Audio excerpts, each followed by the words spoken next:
Hello everyone. ఈరోజు మనము నోటా గురించి నేర్చుకుందాము. ఇది 10th క్లాస్ సోషల్ బుక్‌లో ఉంది. తిరస్కరించే ఓటు నోటా. నోటా అంటే నన్ ఆఫ్ ద ఎబోవ్ అని అర్థం. నన్ ఆఫ్ ద ఎబోవ్ అని. 2013లో people's union of civil liberty కేసులో సుప్రీంకోర్టు ఇచ్చిన తీర్పు ఆధారంగా దీన్ని ప్రవేశపెట్టారు. నోటా అనేది వ్యక్తి భావ ప్రకటన స్వేచ్ఛలో భాగమని సుప్రీంకోర్టు వ్యాఖ్యానించింది. నోటా ఐచ్ఛికాన్ని మొదటిసారిగా ఢిల్లీ, మిజోరం, రాజస్థాన్, ఛత్తీస్గఢ్, మధ్యప్రదేశ్ శాసనసభ ఎన్నికల్లో 2013లో ప్రవేశపెట్టారు. నోటా అనేది కేవలం ఓటుకున్న ఐచ్ఛికం మాత్రమే. అభ్యర్థి గెలుపు లేదా ఓటమి ప్రభావితం చేయదు.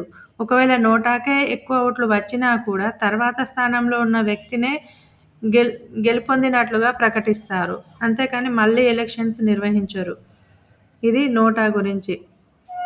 ఇది మొన్న గ్రూప్ 3లో ప్రీవియస్ బిట్గా అడిగాడు. నోటా వెరీ ఇంపార్టెంట్, చూడండి ఒకసారి.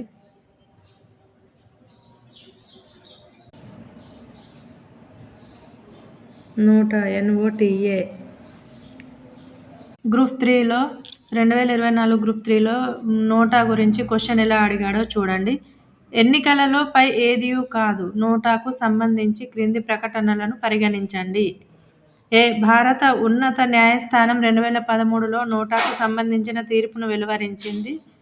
ఇది రైటే. భారత ఉన్నత న్యాయస్థానం 2013లో నోటాకు సంబంధించిన తీర్పును వెలువరించింది, కరెక్టే. బి.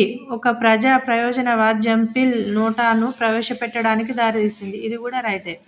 అంటే A, B రెండు కూడా ఆన్సర్లు సరైనవే ఇచ్చాడు. నోటా గురించి 2024లో క్వశ్చన్, గ్రూప్ 3లో అడిగిన క్వశ్చన్ ఇది.